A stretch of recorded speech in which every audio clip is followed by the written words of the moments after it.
The Friday Football Frenzy, sponsored by Foundation Solutions. What's up and welcome into Friday Football Frenzy, week 2 of the state playoffs. 21 mountain schools entered the fray and a bit of a mixed bag of results. One of the best of the night, at least in terms of competitiveness, our game of the week. TC Roberson coming off a bye thanks to its MAC championship, hosting Kings Mountain, the team that's been top tier for the past decade. The Rams carrying the 7th seed, the Mountaineers the 10.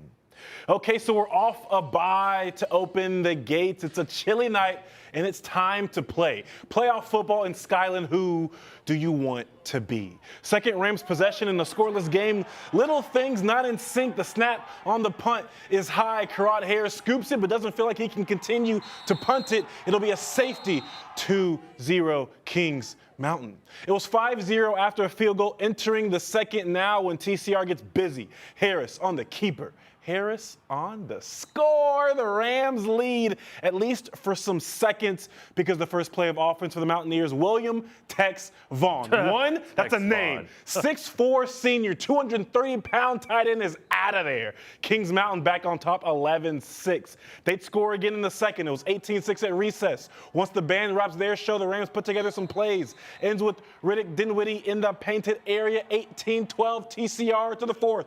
Shelby, 21-12. After a Mountaineer field goal, Rams defense played well, keeping it close. Bend but don't break defense worked well. Harris, he can't be stopped when those feet start moving. 20-21, Rams down by 1. They'll get a chance with minutes on the clock in plus territory when they fumble. Cookies crumble. Season's end. The little things hurt this young team down to Kings Mountain 21-20. Our kids have played hard and battled all year. I mean, we've been in situations like that, being down 2 scores at halftime, I didn't go in and yell at them or fuss at them. They know we took their best shot in the first half, and I feel like we gave them our best shot there in the third quarter. And, it ended up being a pretty even game, and, they just made a couple more plays than we did. Here we go.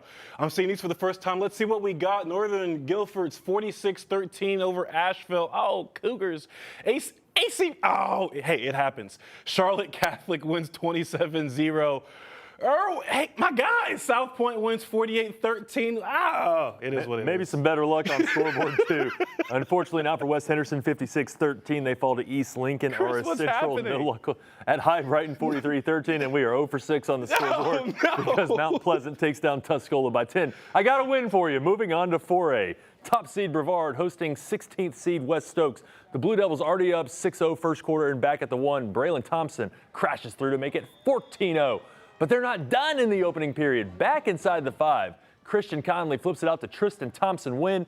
He slips 1 tackle, strolls in for the 21-0 lead. We go to the second quarter. Brevard back at the doorstep. This time, Nariel Skinner plows through just over the line, 27-0 Brevard. I like to play friend matchmaker here, so these guys should really be hanging out with this guy. He's down at the end of the fence. He needs some friends. Back to football. Wildcats forced to go for it on 4th down early, but Jax Whitmire sniffs it out. That's a turnover on downs, and on the very next play, Thompson gets the call, and this looks like he's playing on easy mode with an all-star team. Ambles to the painted area for a 35-0 lead. Brevard led 41-zip at halftime, ends up 41-14. Elsewhere in 4A, 4-seed Pisgah and 13-seed West Iredell pick it up in the third. The Bears leading 20-12. When West Iredell quarterback Jabraylon Patterson going deep to Gabriel Harshman. That is going to be harsh if you're a Bears fan, but the 2-point try fails. The Bears come right back at him. Mason Putnam gets the handoff, busts up the middle. He's going to take it to the house. That gives the Bears a 27-18 lead. Moving on to the 4th, Pisgah still leading now just by 1, 27-26.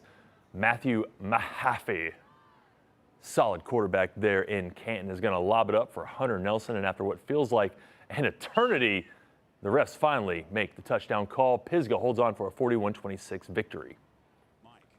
All right, in 5A, 6-seed Franklin taking on 11-seed Forest Hills. Game played at Cherokee, scoreless early second quarter. The Panthers at the Yellow Jackets, 41 play action. Anderson Terrell goes for it all.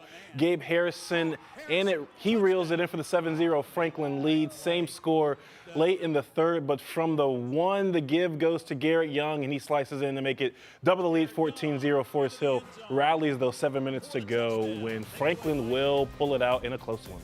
14-13 your final there. Stick around. We got more Friday Football Frenzy coming up after the break. Going straight to some scores around the mountains. Hendersonville loses by 1 at Lincolnton, 28-27. And the winner of that game would end up facing the winner of the Mountain Heritage game. Welcome back to Friday Football Frenzy. Among the 1 seeds from the mountains, Mountain Heritage, they're in 3A.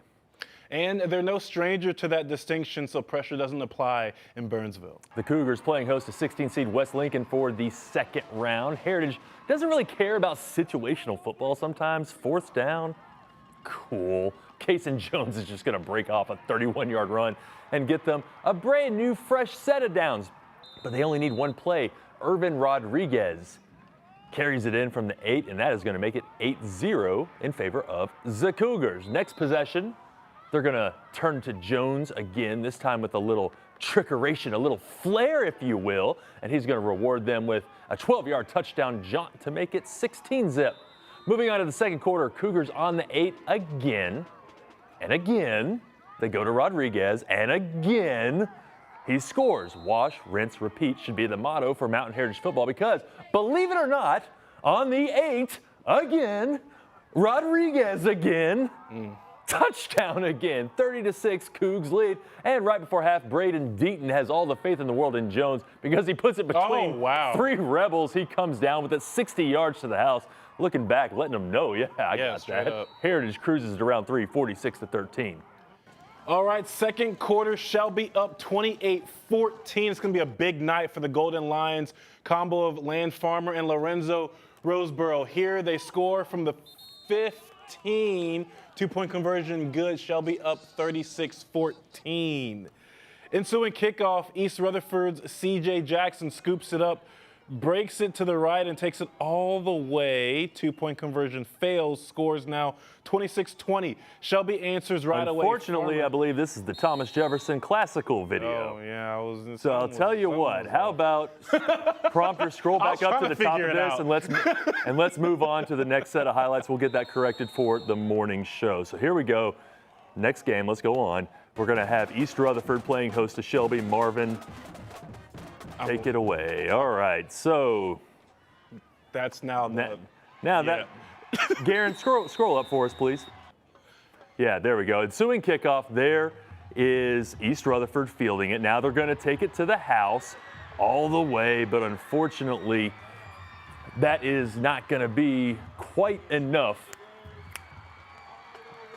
for the Cavaliers tonight. Shelby had this duo going just all night long, clicking on all cylinders. Boom, touchdown. There we go again, winning the jump ball. That's not a touchdown, I'm sorry, but it is a first down. And then here comes your touchdown right there. All right, so unfortunately, Shelby ends East Rutherford's season. All right, now we are here to Thomas Jefferson Classical. The Griffins playing host to Winston-Salem Prep, playing some good defense, knocking the ball loose. Winston-Salem jumps back on it, but those Griffins playing tough tonight, and the fans loving to see it. All right, here, Max Sutton hits Gabe Zuniga for a big pickup for Thomas Jefferson Classical. Then it's going to be Elias Santiago going in untouched from the 11-yard line. TJCA leads 8-0. Check out this big hit coming up. Well, it's a defensive night for us here on Friday Football Frenzy. Another fumble. The Griffins hop on it. Gabriel Hargo, the man with the recovery. And then it's going to be Sutton to Hargo. That's kind of nice. You know, you recover the fumble, you get to score the touchdown. 14-0 TJ at that point. They cruise 43-zip. Some other scores from the second round of the playoffs in 1A. Robbinsville all over Andrews, 56-7. Rosman, unfortunately, cannot make it 2 wins in a row in the postseason. South Davidson eliminates the Tigers 27-8. All right, let's see. 16 seed and 1 seed, Albemarle and Murphy. Murphy moves on 57-14. Hayesville does not move past East Wilkes 44-7. They go down. And Mitchell on the road at Bishop McGuinness. Shout out to the Mountaineers. 11 seed over 6, 42-12. All right, Swain County hosting the Community School of Davidson Spartans. Maroon Devils get on the right track on their first drive as Aiden Kirkland dishes it off to Evan Ball, and he finds a wide open Corey Stillwell. He trots his way in for 6 to make it an early 7-0 Swain County lead. Spartans tack on 2 scores to make it 14-7 and try to make it 21-7, but the ball is fumbled at the 1 and recovered by Swain to end the first quarter. Second play of Q2, the snap goes beyond the end zone for the safety to make it 16-7 Sparty. Swain down 23-7, but trying to make something happen in their territory, but injured Cody is picked off by Cade Rasmussen. That goes for 6 to make it 30-7 Spartans. The bruising continues for the Maroon Devils as the Spartans tack on 3 more scores to make it 51-7 at the half. Swain drops it 65-13. Private school action, Division II semifinals with Asheville School hosting Trinity Christian. Early first quarter, Blues quarterback Jonas Howard, I like that name, connects with Alexander Sampson. That's a good pickup there for the Blues, but the drive would ultimately stall. Remained scoreless after the first quarter. In the second, Howard again finds Sampson. This is going to make it 1st and goal, Asheville School. And a few plays later, it's going to be Marvin Larazar getting the ball, taking it in, 7-0 Blues. Asheville School is advancing to their 4th straight state title game, 31-14. Clemson and Louisville on a Friday night. Tigers playing spoiler the rest of the season, down 9-3 when Adam Randall changes that with a tutter. 10-9 Clemson in the second.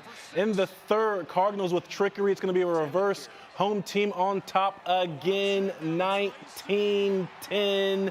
At 3 for Clemson, they score here after getting the ball back from fumbling in the same spot 4 game minutes prior. So the extra work for the same lead, 20-19, 2 and change left. Clemson can't punt properly. Oh, what a year, but it's going to be wide left on the kick when Louisville tries it. Clemson wins 20-19. All right, that'll do it for the playoff round 2 edition of Friday Football Frenzy. Reminder to join us tomorrow night for Saturday Sports Night. We'll see you then.